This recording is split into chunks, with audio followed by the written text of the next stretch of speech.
There is a man you have seen before. He isn't the tallest guy in the room.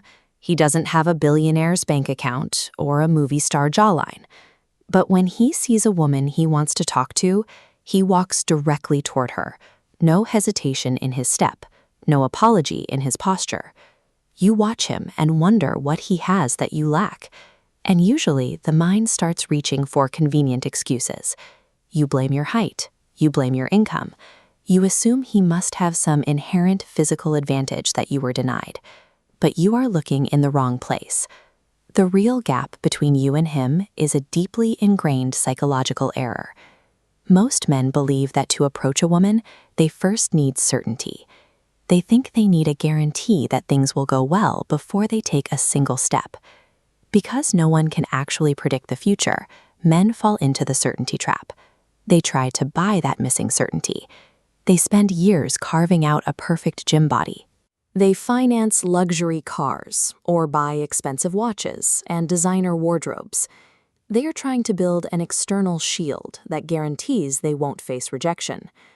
Sometimes a new wardrobe or a better physique actually does lead to better results, but it has almost nothing to do with the clothes or the muscles. The object simply acts as a placebo.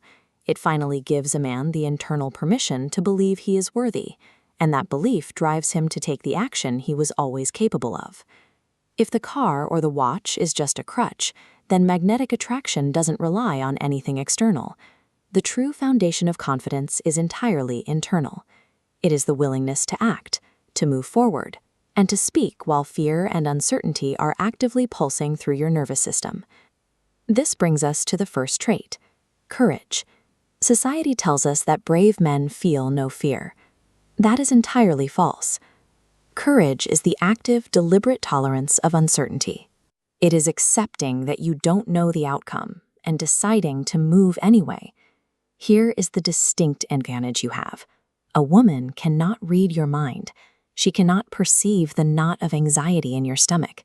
She only registers your external behavior. She sees you make eye contact, she sees you walk over, and she hears you speak. Which means courage isn't a feeling you have to wait for. It is an action you can practice today. This brings us to the second trait, the expansion of your comfort zone.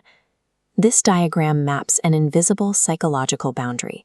It isn't a physical place, but a map built out of past rejections and social conditioning. Inside the circle, you feel in control. Outside, you perceive danger. To avoid crossing that line, men rely on passive strategies, endlessly swiping on dating apps or waiting for a risk-free moment. But these actions bounce off the interior of the wall. They are an illusion of progress that keeps you trapped safely inside. There is only one way to move the line. You have to face the discomfort directly. Every face-to-face approach made, despite anxiety, forces your nervous system to adapt. By acting, you are rewriting the map in your mind, and the wall expands permanently. You might think that playing it safe protects you from embarrassment. In reality, it guarantees failure. By avoiding discomfort, you prevent the exact psychological expansion required to become the kind of man who naturally attracts high-quality partners. Once you step outside that wall, your expectations dictate the outcome. Most men practice a quiet pessimism. Before they have even taken a step toward a woman, they have already decided she has a boyfriend, or that they will be a burden.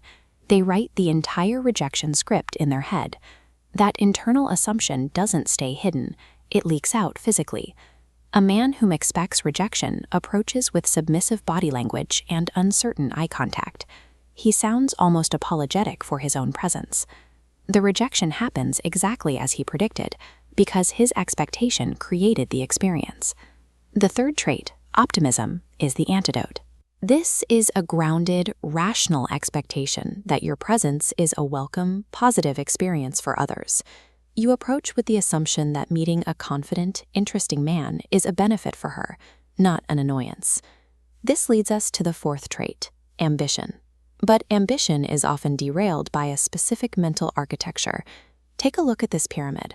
Society tells us that dating operates on a strict hierarchy, that women are ranked in leagues, and that an average man has no right to pursue someone at the top. This concept is a complete fiction. Leagues do not exist. They are an invented excuse created by men who need to justify their own retreat from ambition. It is a convenient way to rationalize the choice to settle for less. True dating ambition means refusing to settle. It means holding high standards for yourself and only pursuing the women who genuinely excite you, regardless of how much they might intimidate you. Lowering your standards offers zero protection. If you drop your expectations, you end up facing demoralizing rejections from women you weren't even attracted to. Or worse, you find yourself trapped in a relationship built entirely on emotional compromise. Courage, comfort zone expansion, optimism, ambition, these are not genetic gifts. They are daily, deliberate decisions executed specifically in the moments when it is uncomfortable and frightening to act. To understand the actual stakes of these decisions, you have to look at the scale of an entire lifetime. Think about the final years of a man's life, when the sum of his choices becomes unchangeable. Old men do not lie awake regretting a temporary rejection or a socially awkward interaction. They are haunted by the chances they didn't take. They deeply regret the women they never spoke to, the standards they lowered, and the life they played entirely too safe. Everything you need to be the man who approaches without hesitation is already inside you. The internal architecture is fully in place. The only variable left is whether you will choose to walk through that invisible wall today.